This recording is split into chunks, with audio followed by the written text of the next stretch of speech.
আসসালামু আলাইকুম। সবাইকে অনেক অনেক শুভেচ্ছা। স্বনির্ভর জীবনের পথে আপনার পাশে আইএনডিআর। আজকে আমরা যে বিষয়টি নিয়ে আলোচনা করছি সেটা হচ্ছে বাচ্চা সঠিকভাবে পেন্সিল ধরতে পারছে না। ৬-৭ বছর বয়স হয়ে গিয়েছে, এখনও কি প্রপারলি তার যে লেখা এটা শুরু করতে পারছে না। তাহলে আসলে আমাদেরকে কি জানতে হবে যে সঠিক নিয়মে পেন্সিল ধরাটা কোন বয়সে কিভাবে ডেভেলপ করে সেটা। এটা যদি আমরা জানতে পারি তাহলে সঠিক নিয়মটা কি পেন্সিল ধরার এবং ধাপে ধাপে কিভাবে সেই পেন্সিল ধরাটাকে আমরা শেখাবো, এটা নিয়েই কিন্তু আমরা বাচ্চাকে শেখাতে পারবো এবং আস্তে আস্তে সে তার সঠিকভাবে লেখা, সঠিক নিয়মে পেন্সিল ধরার পরেই সঠিকভাবে লেখাটা সে শিখতে পারবে। তাহলে ছোটোবেলা থেকেই ৫-৬ বছর বয়স পর্যন্ত আসলে বাচ্চারা কিভাবে পেন্সিল ধরে থাকে। আমি এখন আপনাদেরকে বলবো যে ১ বছর বয়সে একটা বাচ্চা কিভাবে পেন্সিলটা ধরে। ১ বছর বয়স থেকেই কিন্তু বাচ্চারা পেন্সিল ধরা শুরু করে।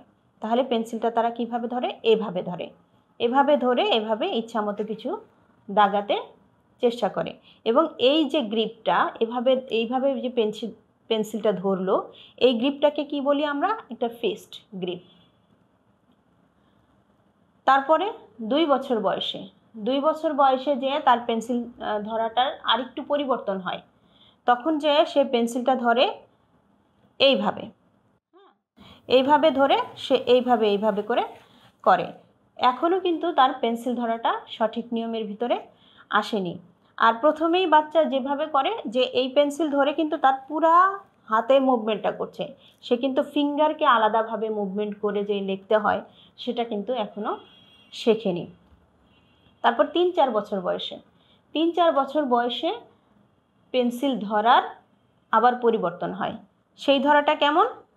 এইভাবে করে ধরে, তখন এইভাবে করে ধরে এরকম করে দেখেন এই ৩-৪ বছর বয়সেও কিন্তু তার সঠিকভাবে পেন্সিল ধরাটা হয়নি এবং এই ফিঙ্গারগুলোকে যে আলাদাভাবে সে ব্যবহার করবে সেটা কিন্তু এখনও আসেনি।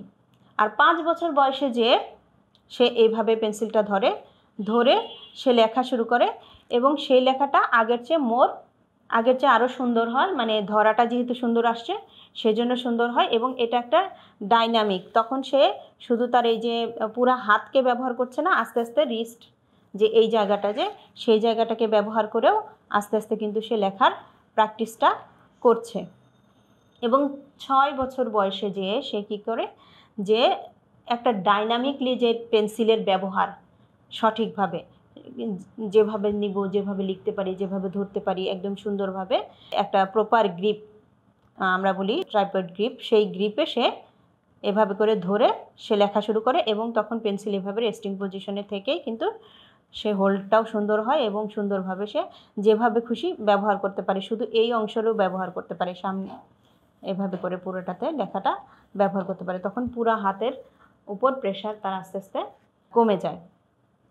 তো আমরা বেশিরভাগ ক্ষেত্রেই আমরা যাদেরকে এডিএইচডি, অটিজম এবং অন্যান্য সেরিব্রাল পালসি এই ধরনের বাচ্চাদের পেয়ে থাকি, তারা কিন্তু এই যে ৬ বছর বয়সে এসে যে একদম প্রপারলি পেন্সিলটা গ্রাস্প করে প্রপারলি লেখা, এই পর্যায়ে কিন্তু তারা আমাদের কাছে আমরা তাদেরকে পাই না।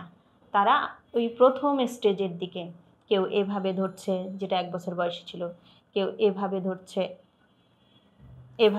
যেটা ২ বছর বয়সে ছিল, আবার কেউ এভাবে ধরছে তো যেটা ৩-৪ বছর বয়সে ছিল। তো এরকম তাহলে আমাদেরকে কেন জানতে হচ্ছে এটা?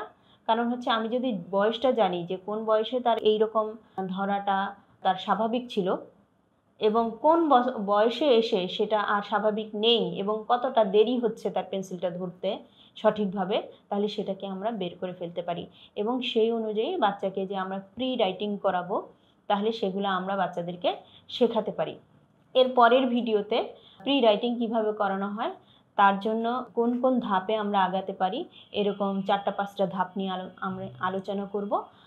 তো আমাদের সাথেই থাকুন, তাহলে জানতে পারবেন যে কিভাবে আস্তে আস্তে গ্রিপ করা শেখানোর পরে বাচ্চাকে হ্যান্ড রাইটিংয়ের দিকে নিয়ে যাওয়া যাবে, লেখা শেখানো যাবে। সবাইকে অনেক অনেক ধন্যবাদ।